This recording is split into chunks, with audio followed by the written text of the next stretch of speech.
Hello dear students, स्वागत है आपका हमारे यूट्यूब चैनल चंदन सर कानपुर में। बच्चों, आज की वीडियो में हम डिस्कस करने वाले हैं 9 और 10 मार्च के करंट अफेयर्स के टॉप 15 क्वेश्चंस को। आपके आने वाले एग्जाम्स में 9 और 10 मार्च के करंट अफेयर से जो भी क्वेश्चंस पूछे जा सकते हैं उन सभी क्वेश्चंस को इस वीडियो में हम डिस्कस करने वाले हैं। और बच्चों, क्वेश्चन के साथ जो भी इंपॉर्टेंट फैक्ट्स आपको बताए जाएंगे वो भी सारे आपके एग्जाम के पॉइंट ऑफ व्यू से बहुत ज्यादा इंपॉर्टेंट होने वाले हैं। तो इसीलिए बच्चों, आप वीडियो को प्लीज पूरा जरूर देखिएगा और साथ ही साथ जो भी आपको क्वेश्चन कराए जा रहे हैं आप उनको नोट जरूर करते जाना। और यदि आपने अभी तक हमारे चैनल को सब्सक्राइब नहीं किया है तो आप चैनल को सब्सक्राइब जरूर कर लेना और साथ ही साथ वीडियो को शेयर जरूर कर देना। क्लियर है? तो चलिए शुरू करते हैं बच्चों आज की क्लास। देखते हैं हमारा आज का पहला क्वेश्चन। देखिए, पहला क्वेश्चन है, हाल ही में FATF का अध्यक्ष किसे नियुक्त किया गया है? हमें बताना है कि FATF का अध्यक्ष किसे बनाया गया है। आपको चार ऑप्शन दिए गए हैं, S Balkrishna, T Raja Kumar, MR Patel या फिर इनमें से कोई नहीं। तो बच्चों, इसका जो करेक्ट आंसर है वो है आपका ऑप्शन नंबर बी, यानी कि टी राजा कुमार। टी राजा कुमार को FATF का अध्यक्ष नियुक्त किया गया है। FATF ये क्या होता है बच्चों? यहाँ देखिए आप इमेज में इसका फुल फॉर्म दिया है, फाइनेंशियल एक्शन टास्क फोर्स। ठीक है, इसका जो फुल फॉर्म है ये क्या है बच्चों? Financial action task force.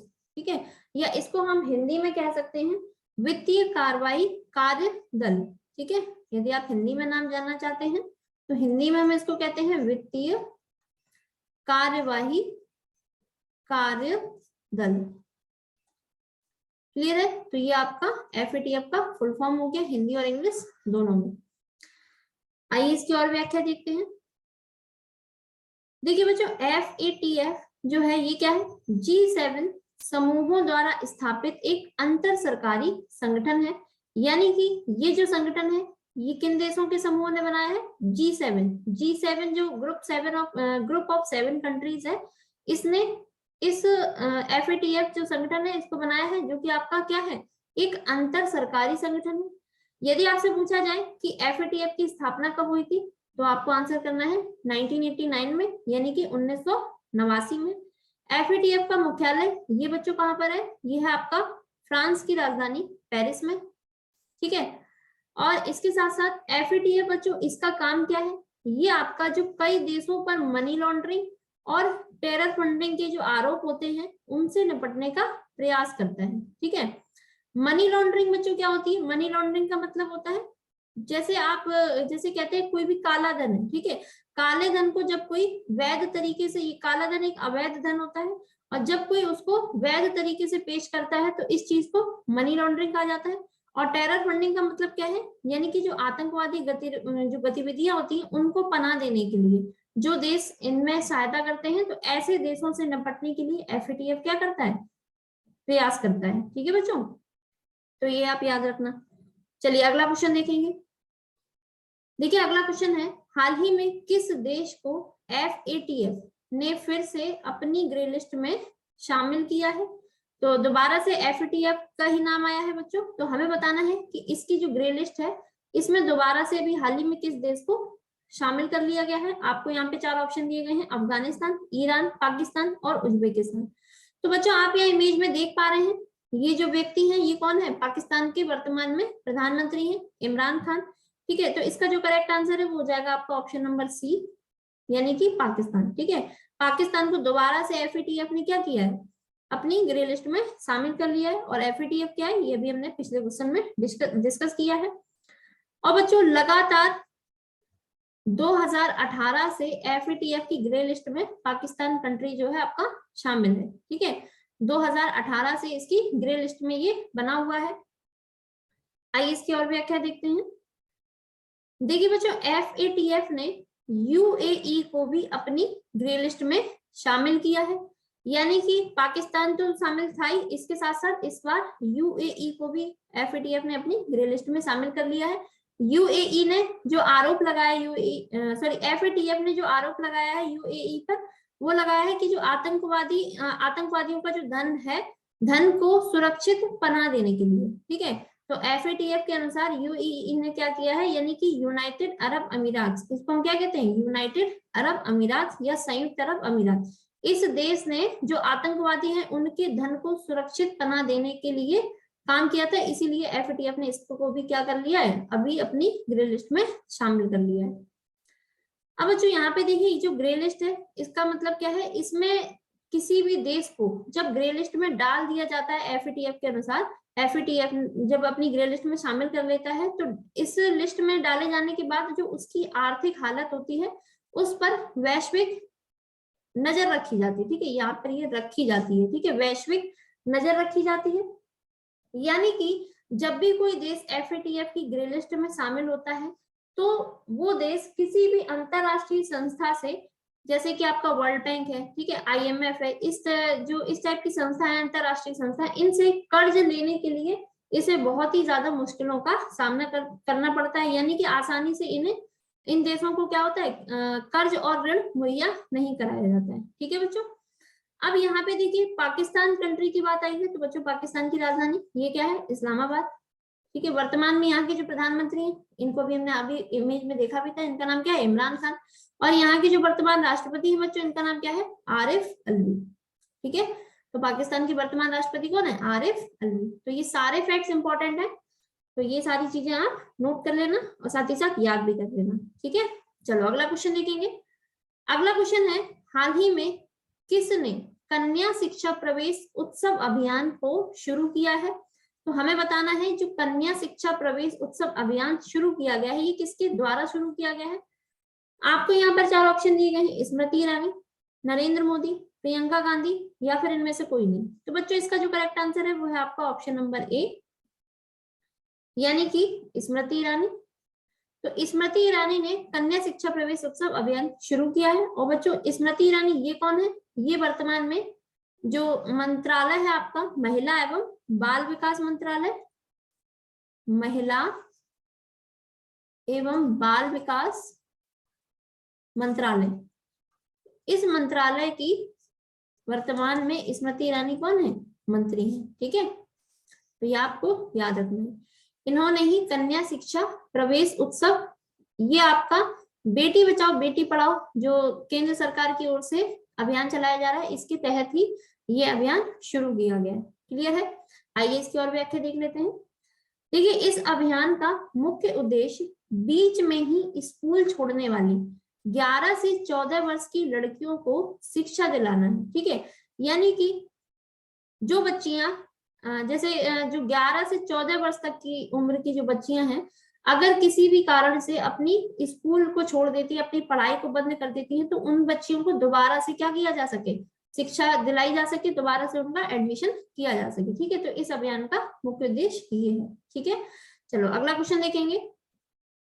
देखिए अगला क्वेश्चन है, हाल ही में किस राज्य के पर्यटन विभाग ने थेयम प्रदर्शन नामक एक वार्षिक मंदिर उत्सव की लाइव स्ट्रीमिंग शुरू की है?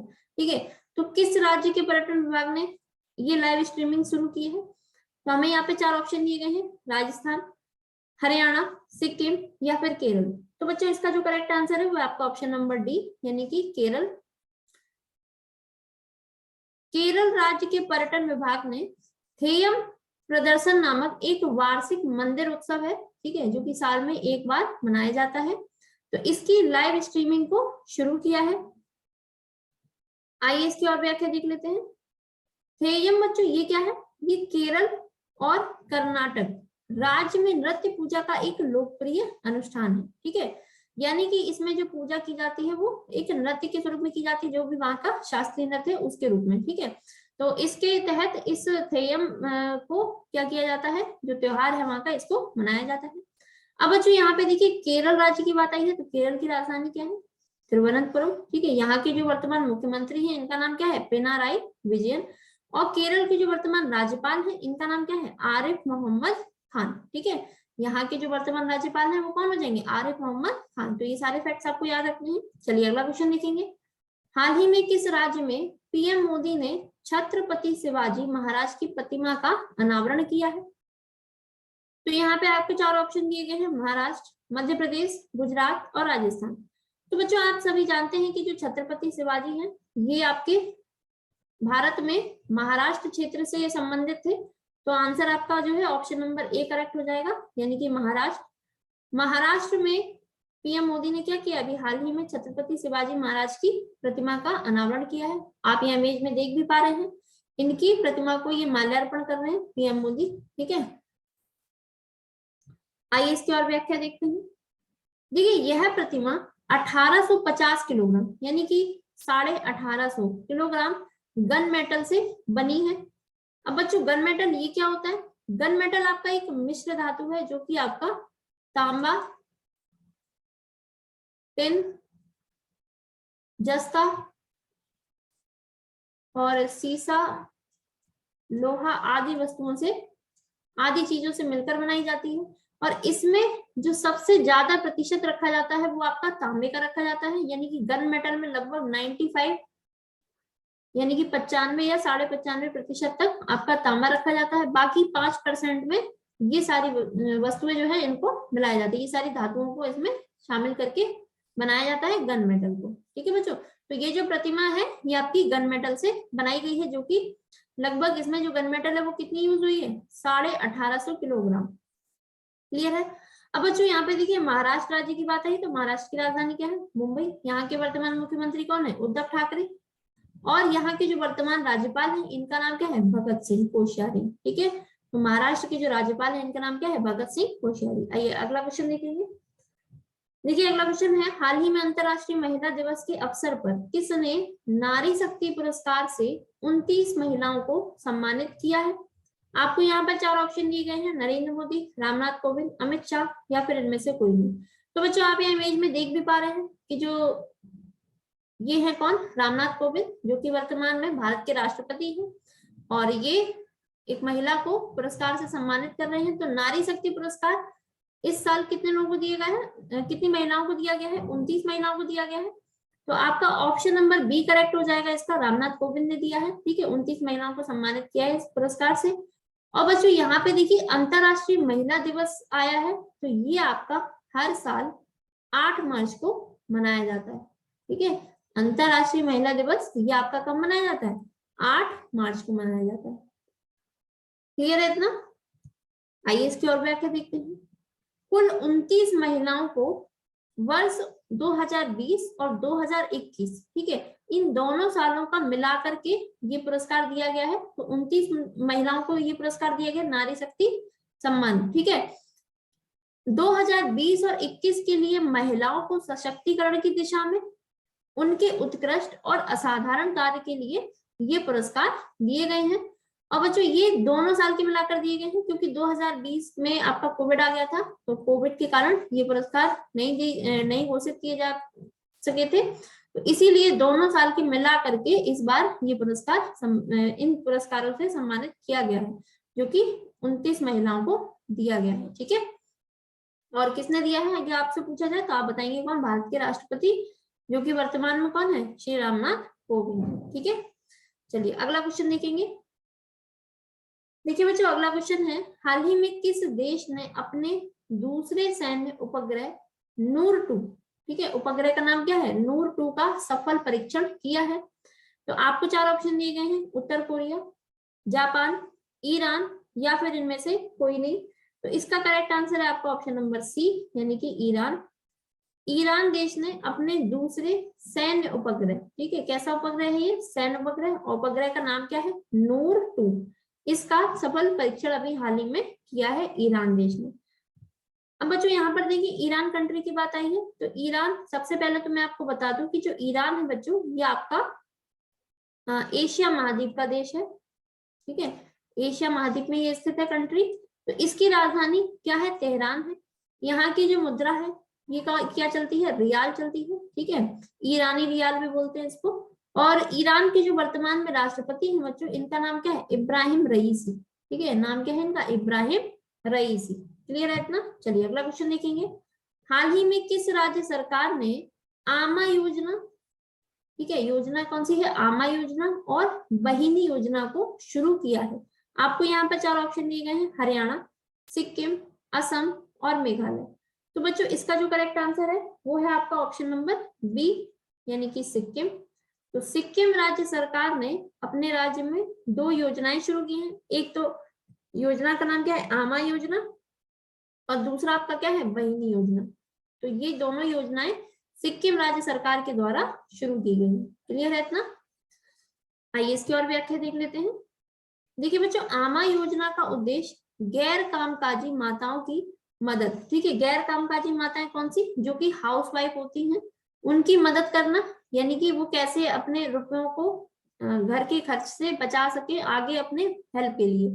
और जो बहिनी योजना का उद्देश्य है वो क्या है, राज्य की छात्राओं को लाभान्वित करना। ठीक है, तो आप इसकी जो योजनाओं के नाम है इससे भी समझ सकते हैं। आमा, आमा मतलब अम्मा से आप समझ सकते हैं, यानी कि माताओं के लिए ये योजना है। और बहिनी योजना, बहिनी का मतलब क्या है, बहन से। ठीक है, तो ये राज्य की छात्राओं को योजना लाभान्वित करेगी। ठीक है, अब बच्चों यहाँ पर देखिए सिक्किम राज्य की बात आई है, तो सिक्किम आपका जो है भारत का नॉर्थ ईस्ट जो डायरेक्शन है वहां पर स्थित एक राज्य है। ठीक है, नॉर्थ ईस्ट में आता है सिक्किम। तो सिक्किम की राजधानी क्या है, गैंगटोक है।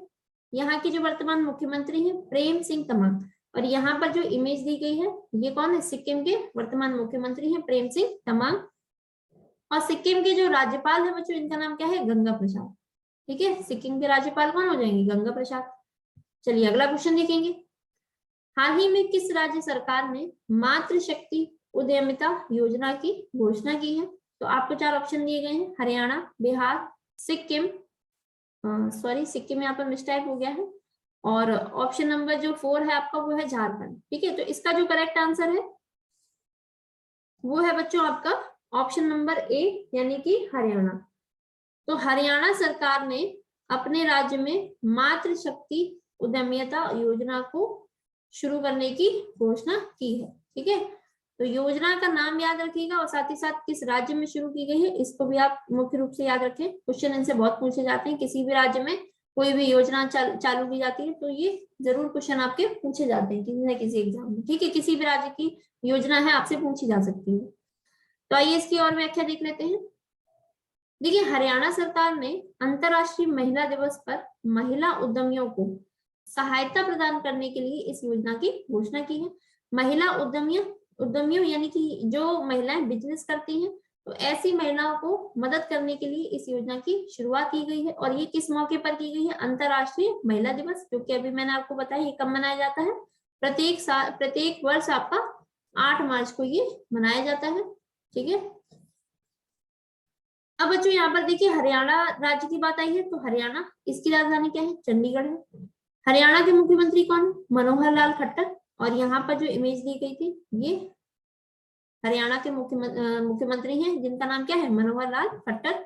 और यहाँ के जो राज्यपाल हैं बच्चों, इनका नाम क्या है, बंडारू दत्तात्रेय। क्लियर है इतना? तो ये सारे फैक्ट्स आपके लिए इंपॉर्टेंट है, इनको आप अच्छे से याद कर लेना।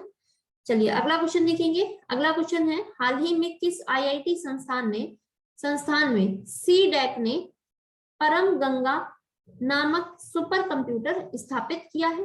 तो किस IIT संस्थान में परम गंगा नाम का सुपर कंप्यूटर स्थापित किया गया है, हमें बताना है। आपको यहाँ पर 4 ऑप्शन दिए गए हैं, IIT Madras, IIT Kanpur, IIT Roorkee या फिर इनमें से कोई नहीं। तो बच्चों इसका जो करेक्ट आंसर है वो है आपका ऑप्शन नंबर सी, यानी कि IIT रुड़की। IIT रुड़की में जो CDAC है इसने क्या किया है, परम गंगा नाम का एक सुपर कंप्यूटर स्थापित किया है। और बच्चों IIT रुड़की, ये मैंने आपको पहले भी बताया है, ये आपका भारत के उत्तराखंड राज्य में स्थित IIT संस्थान है। ठीक है, उत्तराखंड राज्य में स्थित IIT संस्थान है जिसका नाम क्या है, IIT रुड़की। तो यहाँ पर CDAC ने परम गंगा नाम का सुपर कंप्यूटर स्थापित किया है। क्लियर है इतना? आइए इसकी और व्याख्या देखते हैं। बच्चों यहाँ पे देखिए CDAC जो शब्द आया है इसका मतलब क्या होता है, इसका मतलब है centre for development of advance computing. ठीक है, इसका फुल फॉर्म जो है वो क्या है आपका, centre for development of advance computing. या इसका अगर हिंदी में आपसे ना पूछा जाए तो आप बताएंगे इसको क्या कहते हैं, प्रगत संगणक। कंप्यूटर को हिंदी में संगणक कहा जाता है। ठीक है, संगणन या संगणक भी कह सकते हैं इसको, प्रगत संगणक विकास केंद्र, विकास केंद्र। तो ये आपका CDAC का फुल फॉर्म हो गया हिंदी में। CDAC बच्चों ये क्या है, ये भारत की एक अर्ध सरकारी सॉफ्टवेयर कंपनी है। ठीक है, कैसी कंपनी है ये? अर्ध सरकारी है। और ये जो कंपनी है बच्चों, ये आपकी जो आईटी मंत्रालय है, यानी कि इंफॉर्मेशन टेक्नोलॉजी, सूचना एवं प्रौद्योगिकी मंत्रालय, तो इसके अंतर्गत ये कंपनी आती है। ठीक है, ये ध्यान रखना। जो सीडेक है आपकी, ये आईटी मंत्रालय के अंतर्गत आती है।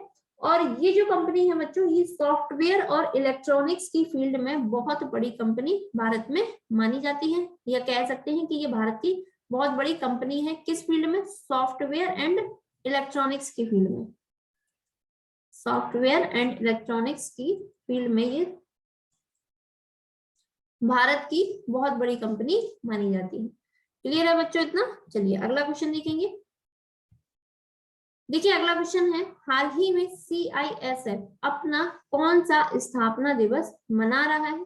तो हमें बताना है कि जो CISF है ये अपना कौन सा स्थापना दिवस मना रहा है, किस नंबर का है। आपको यहाँ पर 4 ऑप्शन दिए गए हैं, 52वां, 53वां, 54वां, या फिर इनमें से कोई नहीं। तो बच्चों इसका जो करेक्ट आंसर है वो है आपका ऑप्शन नंबर बी, यानी कि 53वां। तो CISF के द्वारा इस साल अपना जो स्थापना दिवस CISF मना रहा है वो कौन से नंबर का है? 53वें नंबर का, यानी कि 53। ठीक है, आइए इसकी और व्याख्या जान लेते हैं। देखिए बच्चों, CISF इसका फुल फॉर्म क्या होता है? Central industrial security force. ठीक है, इसको हम क्या कहते हैं? Central industrial security force. और इसका जो इस दिवस का जो आयोजन है बच्चों, ये कहाँ पर किया जा रहा है? उत्तर प्रदेश के गाजियाबाद में। ठीक है, यूपी का शहर है गाजियाबाद, जो कि दिल्ली से लगा हुआ है।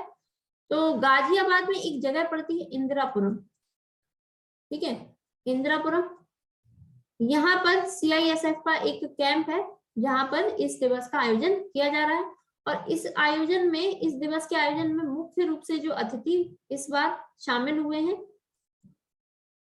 तो वो कौन है? वर्तमान में जो केंद्रीय गृह मंत्री हैं, अमित शाह। ठीक है, तो इस बार CISF के स्थापना दिवस के आयोजन में जो मुख्य अतिथि के रूप में शामिल हुए हैं वो कौन हुए हैं? अमित शाह, जो कि कौन है? वर्तमान में केंद्रीय गृह मंत्री हैं। और बच्चों आपको बता दूं कि यहाँ पे जो CISF अपना स्थापना दिवस मना रहा है, कौन से नंबर का? 53वां। ठीक है, तो अपना स्थापना दिवस ये मनाता कब है? तो इसकी स्थापना 10 मार्च 1969 में हुई थी। ठीक है, CISF की जो स्थापना है ये कब हुई थी बच्चों? 10 मार्च 1969 में। तो इसीलिए हर साल CISF बच्चों अपना 10 मार्च को क्या बनाता है? अपना स्थापना दिवस मनाता है। और इस बार जो इसका स्थापना दिवस है ये कौन से नंबर का था? 53वें नंबर का था। ठीक है, तो ये सारे फैक्ट्स आपको याद रखना है। और बच्चों यदि आपसे पूछा जाए कि जो आपका CISF है ये किस मंत्रालय के अधीन आता है, तो बच्चों ये आपका गृह मंत्रालय के अंतर्गत आता है। ठीक है, ये गृह मंत्रालय के अधीन कार्य करता है। ये इतना। चलिए अगला क्वेश्चन देखेंगे। देखिए अगला क्वेश्चन है, हाल ही में GSMA ने मोबाइल वर्ल्ड कांग्रेस 2022 का आयोजन कहां पर किया है?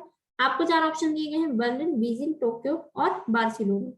तो बच्चों यहाँ पे आप देख भी पा रहे हैं इमेज में, ये लिखा है, देखिए बार्सिलोना।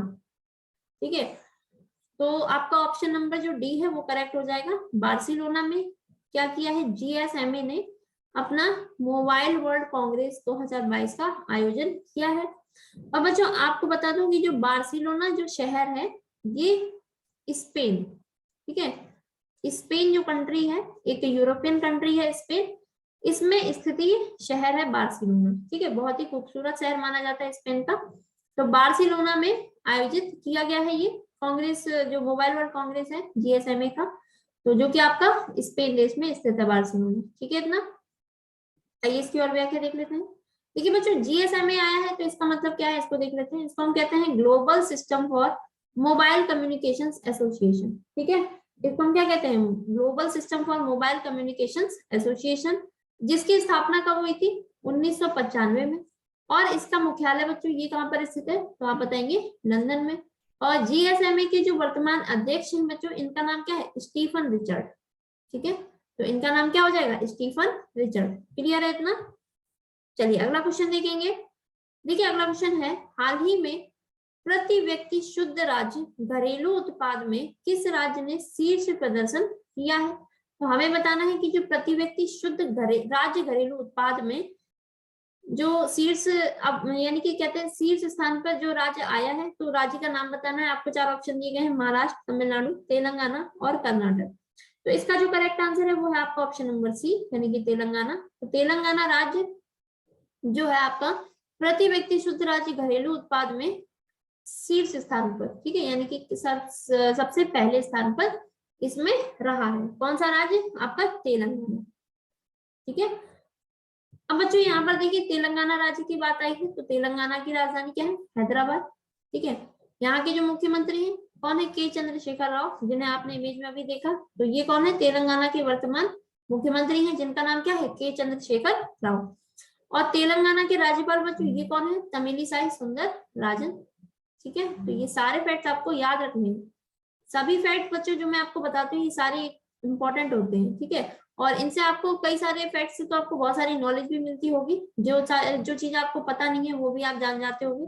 तो ये सारे फैक्ट्स आप अच्छे से नोट किया करो और सारे ही फैक्ट्स आप अच्छे से लिखकर याद किया करो, ठीक है। क्योंकि एग्जाम के पॉइंट ऑफ व्यू से इन सारे फैक्ट से कभी ना कभी क्वेश्चन पूछे जाते हैं, जो कि आपके कई सारे फैक्ट्स हैं ये बच्चों आपके स्टैटिक जीके से संबंधित होते हैं। और स्टैटिक जीके के जब क्वेश्चन पेपर में आते हैं तो हमें समझ में नहीं आता है कि ये क्वेश्चन कहाँ से पूछा गया है। किसी पर्टिकुलर एक सब्जेक्ट नहीं होता है वो, जब वो क्वेश्चन पूछा जाता है तो आप कंफ्यूज हो जाते हो, फिर कहते हो ये पता नहीं क्वेश्चन कहाँ से रख दिए, पता नहीं कहाँ से ये चीजें पूछ दी, बताओ ऐसे कैसे पढ़ेंगे, इतना कैसे पढ़ा जा सकता है।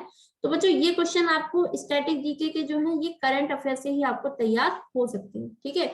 बहुत से क्वेश्चन ऐसे होते हैं जो आपके करंट से ही सीधा सीधा आपके स्टैटिक जीके के रूप में पूछ लिए जाते हैं, तो आपको समझ में नहीं आता है। तो इसीलिए आप डेली करंट अफेयर्स की क्लासेस को रेगुलर लीजिए। और ये जो क्वेश्चन मैं आपको बता रही हूँ ये सारे क्वेश्चन आपके एग्जाम के पॉइंट ऑफ व्यू से इंपॉर्टेंट है, तो इसीलिए आप सारी क्लासेस को रूटीन से लीजिए, अच्छे से लीजिए। और सारे जो वीडियोस हैं, जो भी आपको लेक्चर प्रोवाइड कराए जा रहे हैं मेरे द्वारा, इन सभी लेक्चर के आप डेली नोट्स जरूर बनाइए, ठीक है। और क्वेश्चन के साथ साथ जो भी फैक्ट्स बताती हूँ बच्चों, मैं आपको डेली बोल रही हूँ कि आप उनको भी डेली नोट करें और उनको भी लिख करके याद करें। वो सारी चीजें आपके लिए इंपॉर्टेंट है, ठीक है।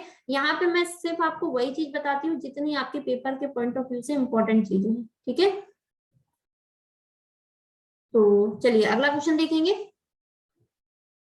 ये बच्चों आज के लेक्चर का हमारा सेकंड लास्ट क्वेश्चन है। तो क्वेश्चन देखिए, हाल ही में बीसीसीआई ने किसे टाटा आईपीएल 2022 के ऑफिशियल पार्टनर के रूप में नामित किया है? आपको 4 ऑप्शन दिए गए हैं, फोन पे, रूपे, पेटीएम या फिर इनमें से कोई नहीं। तो इसका जो करेक्ट आंसर है आप यहाँ पर इमेज में देख पा रहे हैं, टाटा आईपीएल का यहाँ पे देखिए जो सिंबल दिया है, और साथ ही साथ इसके साथ लिखा है क्या? रूपे, जो कि आपका क्या है? ऑफिशियल पार्टनर बना है टाटा आईपीएल का। तो आपका ऑप्शन नंबर बी करेक्ट हो जाएगा। तो रूपे को बीसीसीआई ने क्या किया है?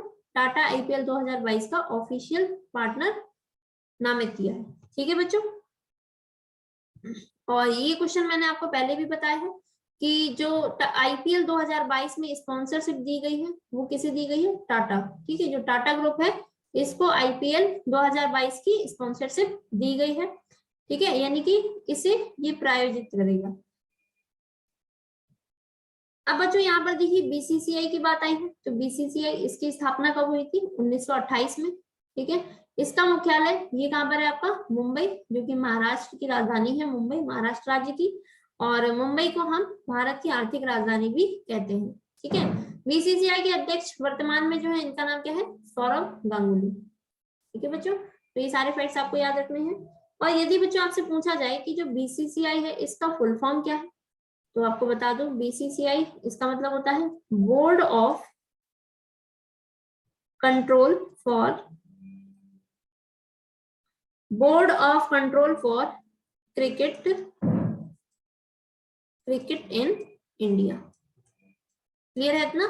तो ये आपका बीसीसीआई का फुल फॉर्म है, board of cricket control for cricket in India. तो ये आपको याद कर लेना है।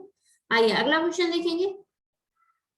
अगला क्वेश्चन बच्चों आज के हमारे लेक्चर का लास्ट क्वेश्चन है। तो क्वेश्चन हमसे पूछा गया है, हाल ही में पूर्व क्रिकेटर रॉड मार्श का निधन हो गया, वे किस देश के थे? तो हमें देश का नाम बताना है जहां से ये संबंधित थे। आपको 4 ऑप्शन दिए गए हैं, ऑस्ट्रेलिया, इंग्लैंड, बांग्लादेश और इनमें से कोई नहीं। तो इसका जो करेक्ट आंसर है वो है आपका ऑप्शन नंबर ए, यानी कि ऑस्ट्रेलिया। तो रॉड मार्श बच्चों ये आपके ऑस्ट्रेलिया कंट्री के क्रिकेटर थे, ठीक है।